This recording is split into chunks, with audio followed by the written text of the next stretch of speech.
Bible पाठ है Romeo 8 अध्याय 12 से 16 पद, जहाँ पर लिखा है, इसलिए हे भाइयों, हम शरीर के कर्जदार नहीं कि शरीर के अनुसार दिन काटें, क्योंकि यदि तुम शरीर के अनुसार दिन काटोगे तो मरोगे, यदि आत्मा से देह की क्रियाओं को मारोगे तो जीवित रहोगे।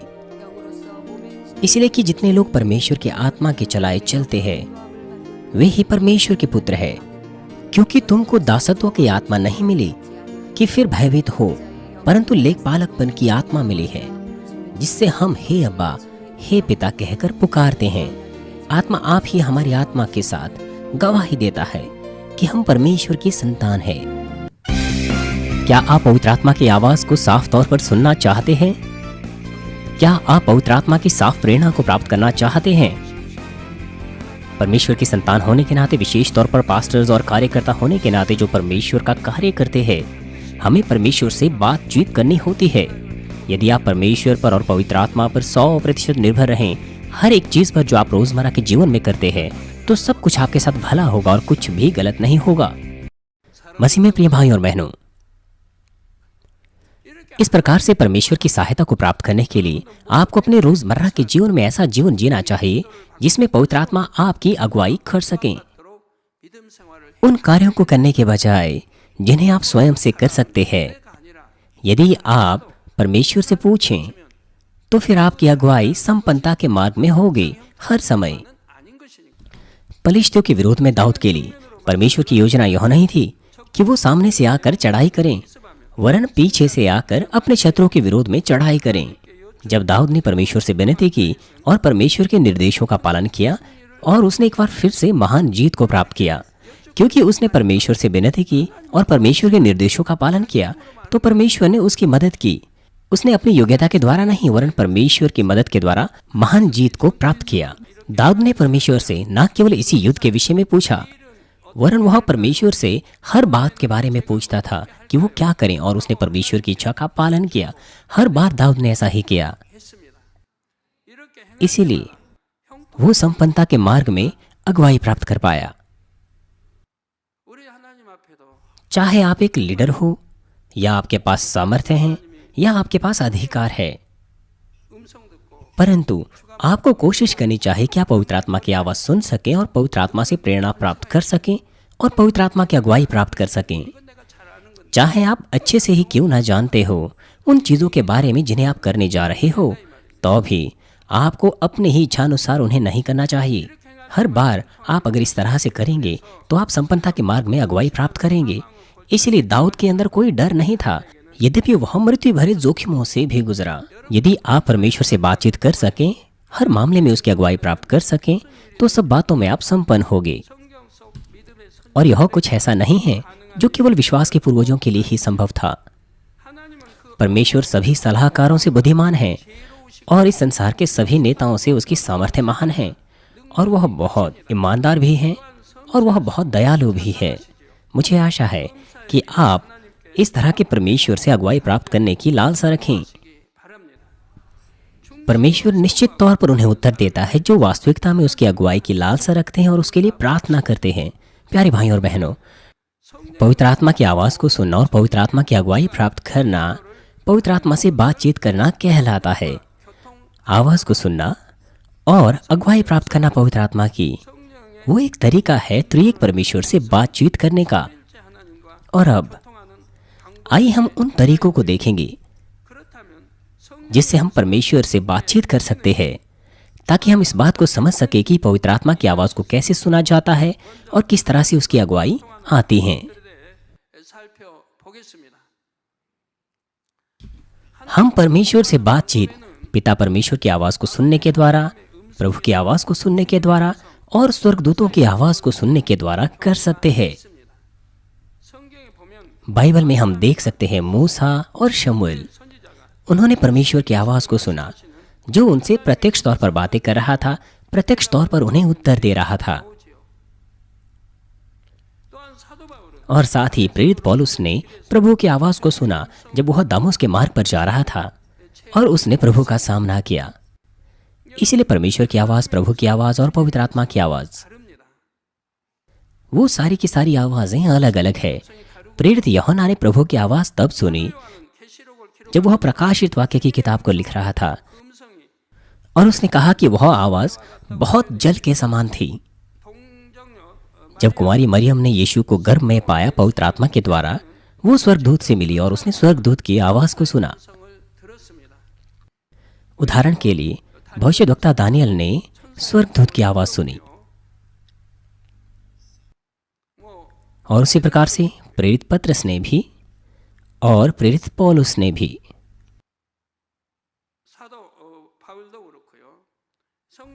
और इसमें कोई आश्चर्य नहीं कि नए नियम में जो विश्वास के पूर्वज थे, उन्होंने पवित्र आत्मा की आवाज को सुना, और उनमें से कुछ ने तो स्वर्गदूतों की आवाज को भी सुना। प्रेरित पतरस ने स्वर्गदूत की आवाज को सुना व्यक्तिगत तौर पर, और प्रेरित पौलुस ने भी स्वर्गदूत की आवाज को सुना व्यक्तिगत तौर पर। और इनके अलावा बाइबल के ऐसे बहुत से हिस्से हैं जो हमें परमेश्वर के जन के विषय में बताते हैं जिन्होंने आत्मिक आवाज को सुना। और परमेश्वर ने मुझसे भी 2-3 बार अपनी आवाज के द्वारा बातचीत की। उदाहरण के लिए उन्होंने मुझसे कहा कि मैं लूका 22 अध्याय 44 पर देखूं, यह मुझे बताने के लिए कि हमारे लिए अपने पूरे हृदय से प्रार्थनाओं में पुकारना यह परमेश्वर की इच्छा है। ये प्रभु की आवाज थी। मुझे पवित्र आत्मा की प्रेरणा मिली कि मैं प्रार्थनाओं में पुकारूं, तब से जब से मैं एक नया विश्वासी था। लेकिन समस्या यह है कि वह चर्च मुझे प्रार्थनाओं में पुकारने से रोकता था। स्पष्ट तौर पर बाइबल कहती है कि हमें प्रार्थनाओं में पुकारना चाहिए, लेकिन उस चर्च ने मुझसे कहा कि मैं प्रार्थनाओं में शांत रहूं, क्योंकि इससे पड़ोसियों को परेशानी होती है और वह शिकायत कर सकते हैं। और मैं बहुत निराश हो गया। इसीलिए मैंने पहाड़ पर प्रार्थना करने के लिए जाना शुरू कर दिया। और अब मैं पहाड़ पर प्रार्थना कर रहा हूं कि पिता परमेश्वर, प्रार्थनाओं में पुकारना स्पष्ट तौर पर यह आपकी इच्छा है, लेकिन आजकल के दिनों में प्रार्थना में पुकारना क्यों रोका जा रहा है? आपकी वास्तविक इच्छा क्या है? मैं पिता परमेश्वर से पहाड़ पर इस तरह से पुकारने लगा, उस पहाड़ के ऊपर। और उस क्षण प्रभु ने मुझे अपनी आवाज दी कि लूका 22 अध्याय 44 पद को देख। इसलिए मैंने प्रार्थना करना छोड़ दिया और मैंने लूका को देखा। वहां पर एक दृश्य था जहां प्रभु यीशु जोश के साथ प्रार्थना कर रहा था, ऐसी प्रार्थना कि उसका पसीना लहू की बूंदें बनकर जमीन पर गिर रहा था। वो उत्तर था। लेकिन एक बार फिर से मैंने पूछा कि पिता परमेश्वर, इसका क्या अर्थ है? और उस क्षण साफ प्रेरणा मेरे हृदय में उत्पन्न हुई। उस व्यथा के बीच में प्रभु यीशु पुकार रहे थे, अर्थात वो प्रार्थना में पुकार रहे थे कि उनका पसीना लहू की बूंदें बनकर गिर रहा था। कितनी ईमानदारी और जोश से उन्होंने प्रार्थना की होगी, और वो कैसे दिख रहा होगा? उत्तर साफ है। प्रार्थनाओं में पुकारना ये वास्तविक प्रार्थना है, सच्ची प्रार्थना है जिसे परमेश्वर चाहता है। इसलिए हमारे प्रभु यीशु प्रार्थनाओं में पुकारते थे, और बाइबल के तमाम लोग भी प्रार्थनाओं में पुकारते थे। ना केवल प्रार्थना, वरन प्रार्थनाओं में पुकारना। इसीलिए आप उचित प्रार्थना करने में आज्ञाकारी होने चाहिए, क्योंकि आपने उचित तरीके से प्रार्थना नहीं की, इसलिए आप पवित्र आत्मा की आवाज को नहीं सुन पाए और आप अगुवाई प्राप्त नहीं कर पाए, बावजूद इसके कि आपके पास बहुत सा ज्ञान है। अनाज्ञाकारिता उसका कारण है। अनाज्ञाकारिता उसका कारण है। यदि परमेश्वर कुछ बात कहता है, आदेश देता है, बाइबल में हमारे विश्वास के पूर्वज उन्होंने प्रार्थना का उचित तरीका चुना। इसीलिए वही तरीका है जो होना चाहिए। क्यों कार्य नहीं होता? 5 या 10 साल प्रार्थना को एकत्र करना, उससे आपको कुछ नहीं मिल सकता यदि आप परमेश्वर और पवित्र आत्मा से साफ संपर्क ना साध सकें। जब परमेश्वर ने मुझे उसका दास होने के लिए बुलाया, पास्टर होने के लिए बुलाया, उसने मुझे अपनी आवाज सुनाई, साफ और मजबूत आवाज। तो फिर ये आवाजें, परमेश्वर की आवाज, प्रभु की आवाज और स्वर्गदूतों की आवाज, पवित्र आत्मा की आवाज से कैसे भिन्न है? आइए सबसे पहले मैं परमेश्वर की आवाज के बारे में आपको बताता हूँ। ये ऐसे है जैसे प्रकाशित वाक्य में लिखा है। ये साफ और शुद्ध है, जैसे कि बहुत जल के समान, बहुत भरपूर और प्रचुर।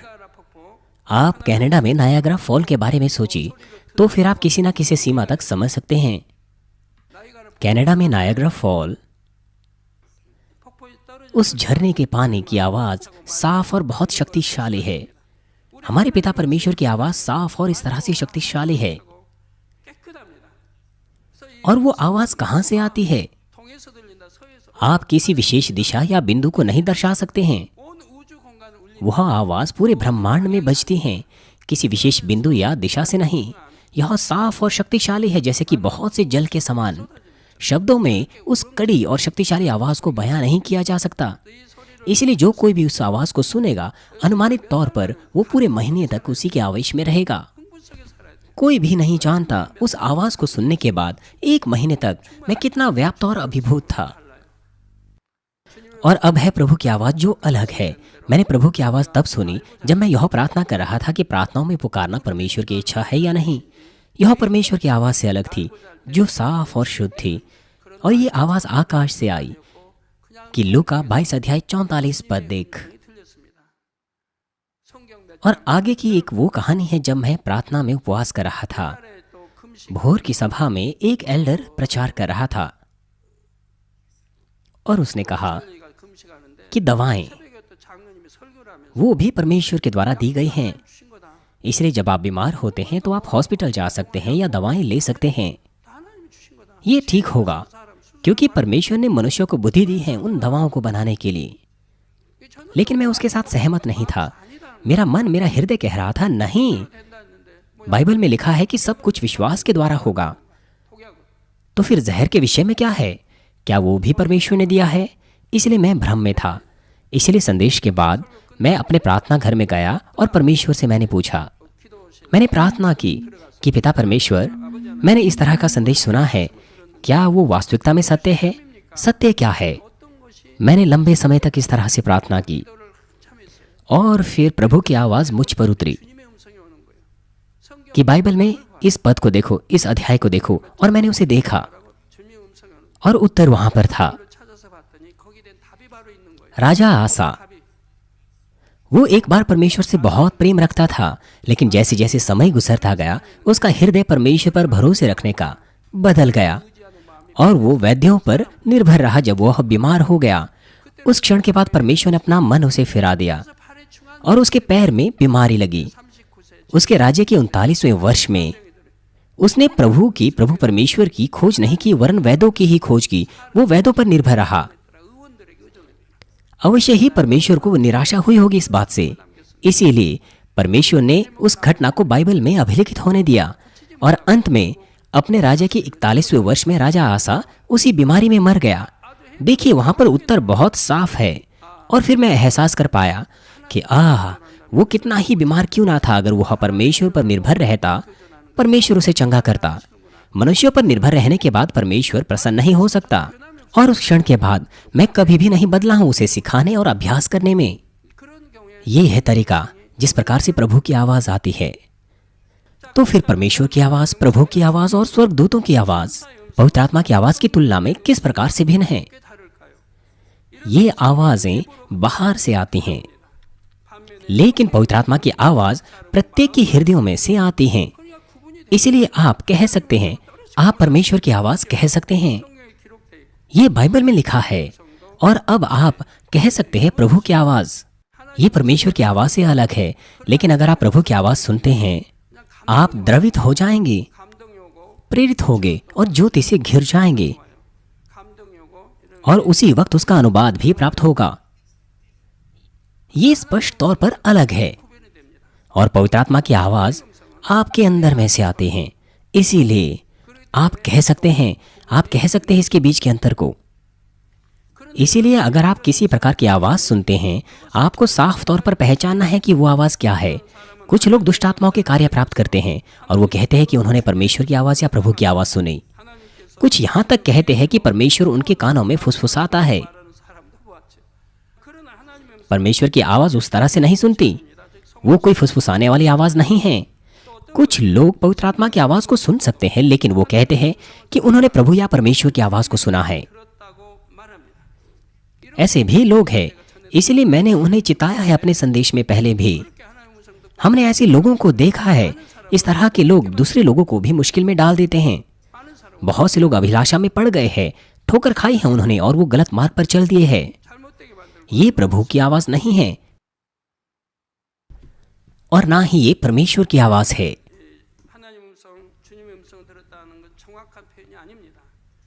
परमेश्वर की आवाज को सुनना, प्रभु की आवाज और स्वर्गदूतों की आवाज को सुनना आमतौर पर साधारण विश्वासियों के साथ नहीं होता है। वो बहुत विशेष मामले होते हैं जब परमेश्वर किसी को अपने विशेष प्रावधान को पूरा करने के लिए बुलाता है। कोई भी हर वक्त उसे नहीं सुन सकता, यहाँ तक कि मैं भी उसे हर वक्त नहीं सुन सकता। कुछ ही बार मैंने प्रभु और परमेश्वर की आवाज को सुना है और तब के बाद परमेश्वर की आवाज और प्रभु की आवाज को सुनने की आवश्यकता नहीं पड़ी, क्योंकि मैं पवित्र आत्मा की आवाज को उस सीमा तक मैं सुन पाया हूं कि मैं सत्य में बदल गया हूं। उस स्तर में आने से पहले मैंने प्रभु और परमेश्वर की आवाज को सुना, लेकिन जब से मैं परमेश्वर के वचन को साफ तौर पर जानता हूं तो मेरे लिए अब पर्याप्त है पवित्र आत्मा की आवाज को केवल पवित्र आत्मा की आवाज को सुनना। लेकिन भविष्यवाणी के मामले में भविष्यवाणी स्वयं पिता परमेश्वर की आवाज के द्वारा दी जाती हैं और यह उचित व्यक्ति को उचित समय में, जो परमेश्वर की दृष्टि में उचित है, उसी को दी जाती हैं। हर कोई इसे नहीं सुन सकता है। इसलिए साधारण विश्वासियों के लिए परमेश्वर से बातचीत करने का जो आम तरीका है वह है पवित्र आत्मा की आवाज को सुनना। और अब पवित्र आत्मा की आवाज किस तरह से बजती है हृदय में? परमेश्वर की आवाज और प्रभु की आवाज बाहर से आती हैं, लेकिन मैंने कहा कि पवित्र आत्मा की आवाज हमारे हृदय के अंदर से आती हैं।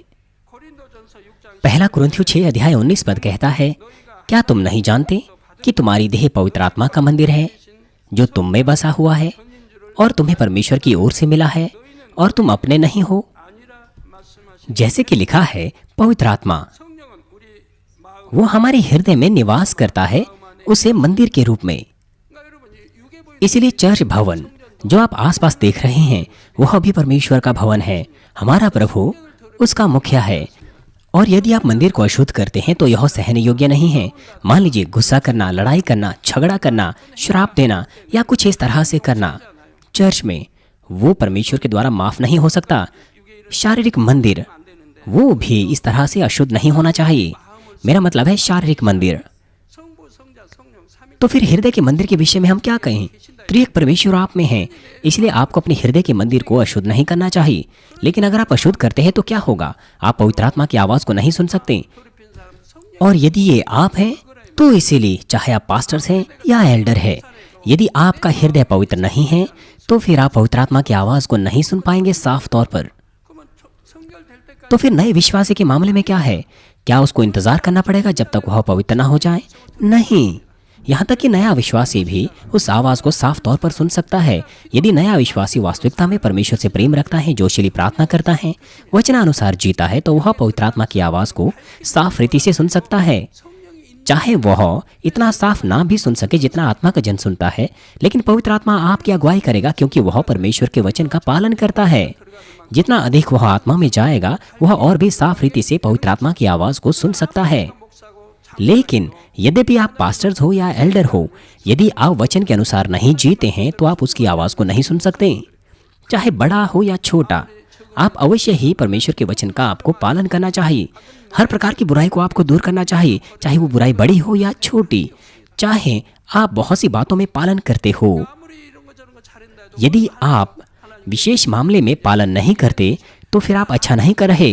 आपको हर बात में पालन करना है यदि वो सत्य है। तो फिर आप पवित्र आत्मा की आवाज को सुन सकते हैं और आप पवित्र आत्मा के द्वारा अगुवाई पा सकते हैं।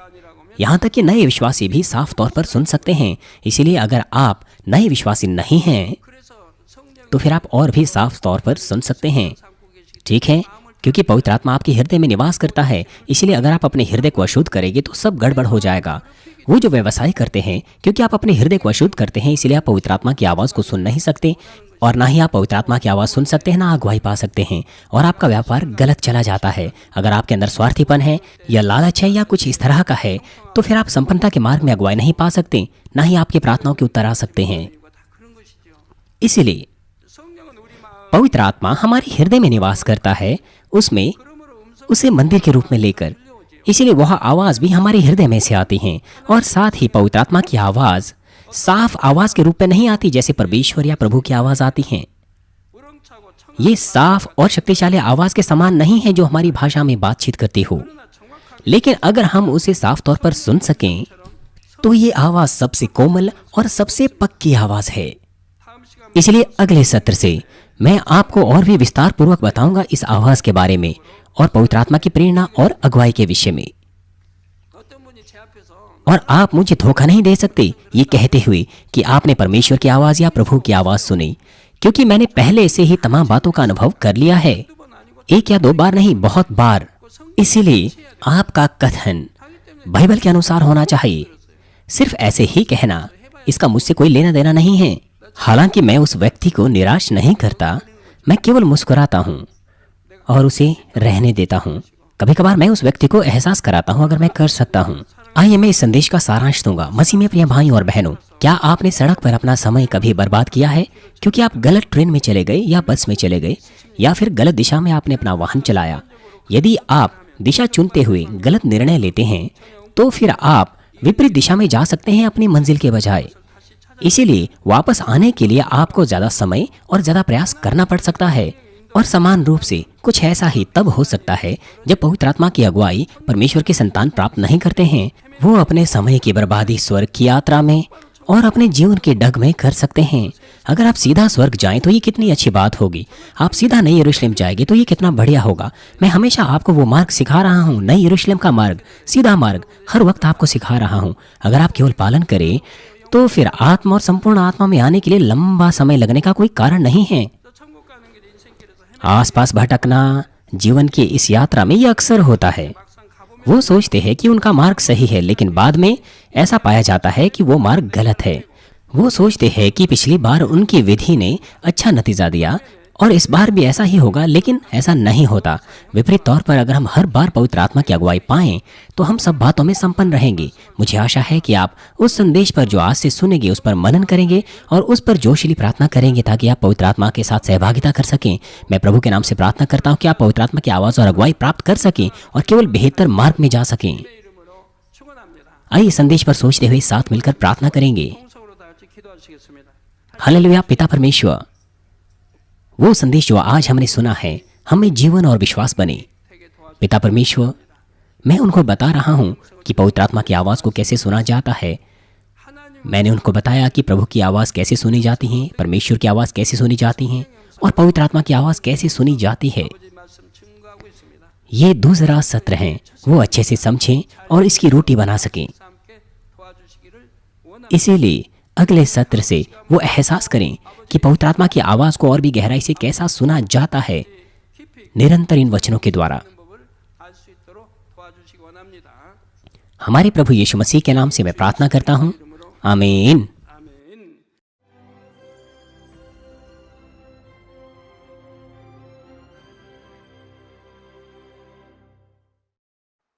हालेलुया। सर्वशक्तिमान प्रेमी पिता परमेश्वर, कृपया अपना हाथ तमाम भाई और बहनों पर रखें जो इस वक्त यहाँ पर इस प्रार्थना को ग्रहण कर रहे हैं।